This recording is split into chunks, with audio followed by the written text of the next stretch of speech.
Spectrovision Radio.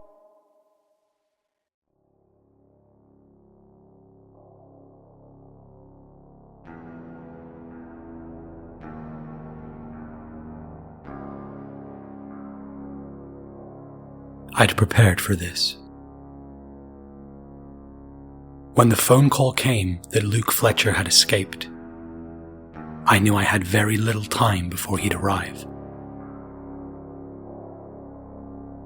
It had been a decade since what happened in Montreal, since Luke Fletcher butchered the old man, but was stopped before he could get to me. I always knew this day would come. After I'd got the news, I waded through a hazy mess of days, until one night, as I sat alone at home, the lights went out.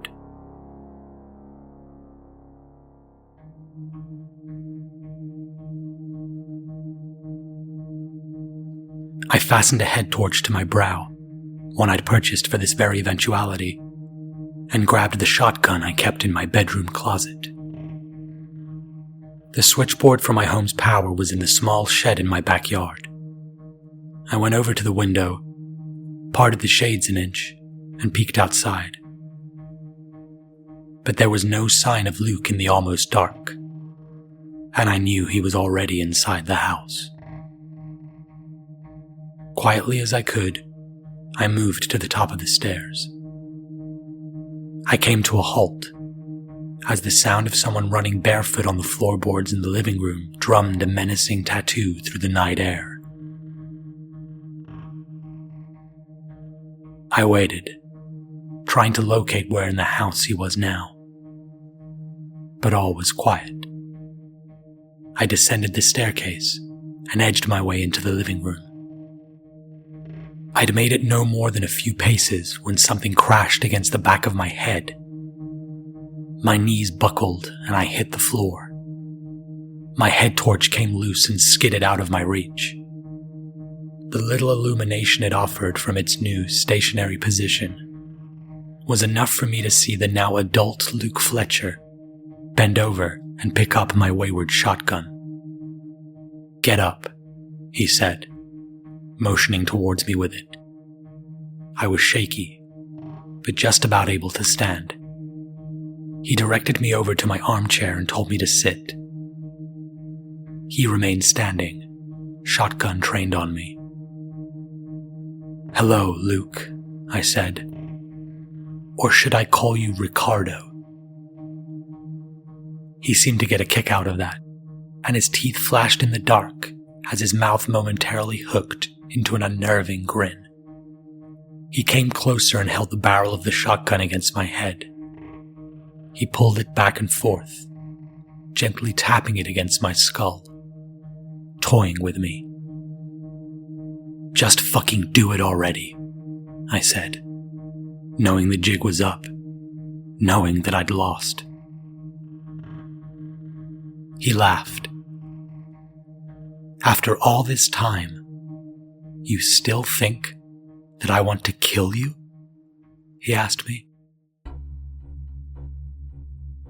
I stared up at him, no idea what would come out of his mouth next. "What kind of revenge would that be?" he added. My stomach sank. I'd been a fool to think it'd be so simple, so quick. "I've got something else in mind," he said. He picked up the head torch and put it on. I was blinded by its light as he looked right at me. As he spoke, all I got was a disembodied voice floating in the darkness. "Drink this," he said. A half-full bottle of water was pushed into my hand. I refused, and then felt a searing pain in my foot as what I think was the butt of the gun was driven down onto my bare toes, causing a horrible crunching feeling as bones snapped easily under its force. I felt the shotgun press against my lips and took it as a command to open my mouth and start drinking. I obeyed, still reeling from the pain, trembling hand raising the bottle slowly to my lips. I drank it down. Whatever he'd laced it with, there was no discernible taste. Bottle empty and cast aside, I felt my pupils dilate as he took a few steps back, and the light became slightly more tolerable. He stayed quiet for a while, as if waiting for something. As soon as I started to feel woozy, to sway with whatever he dosed me with, he decided it was time to speak once more. "We're going to do this again and again," he said. "I'm going to make your life, and every one of your lives from here to eternity, a living hell. You won't have a single lifetime's peace."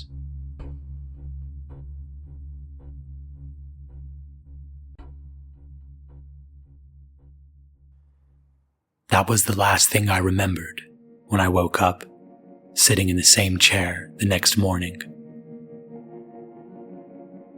I felt awful, groggy as hell from whatever he'd given me, broken toes throbbing with pain, the back of my head bruised and swollen. Slowly, I limped around my house in the morning light. There was no sign of him. Nothing was out of place, and you'd never have known what had taken place the night before.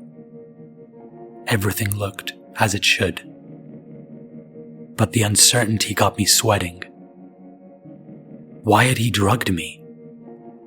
What had he done to me when I was under? All I knew is that I needed to leave, that the idea he knew where I was intolerable in a way that made me want to crawl out of my own skin. I packed a poorly planned bag of supplies and tore out of there. I had no plans, no sense of what direction to take. He can't know where I am if even I don't know where I'm going, I thought. I boarded buses, trains, and walked pretty much at random. I never slept in the same place twice, and decided I'd simply keep moving until I was too tired to travel any longer.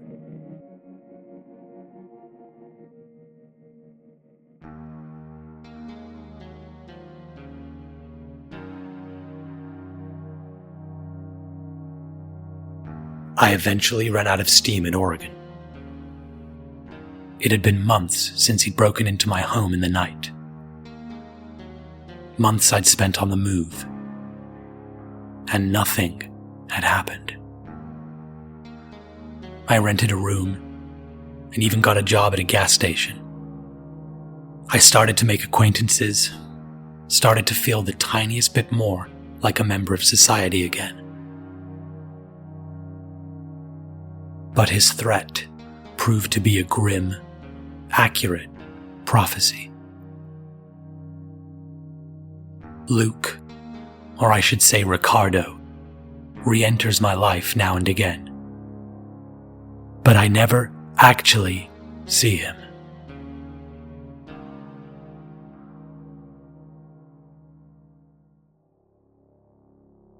The first time was to take money from the gas station register and put it in my bag, which got me fired.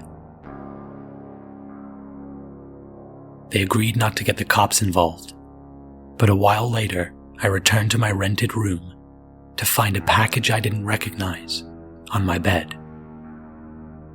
I opened it and found it was full of cocaine. I saw the cops pull up to the building right before I climbed out the back window, crashed down the fire escape, and fled, yet again. Even when I was back to aimlessly wandering as a nomad, it seemed he knew where and how to get me. He killed a stray dog that had chosen me as its companion. I'd named her Lulu, and for a time she was the only respite I had from the situation I found myself in. But he made sure to put a stop to that. When I saw what had been done to her, It mimicked the terrifying brutality he'd exercised on the old man all those years ago, so closely that I knew she died suffering by his hand. Slowly but surely, he engineered it so all I was left with was a painful, pitiful life barely worth living. One in which I was completely and utterly alone. One in which the only feelings I experienced were all-consuming paranoia and abject misery.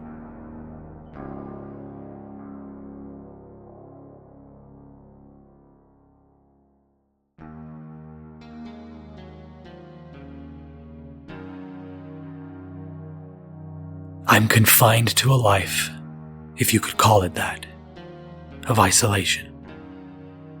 Away from other people, eating scraps, barely sheltered from the weather and the dangers that come with being without a fortress to call home.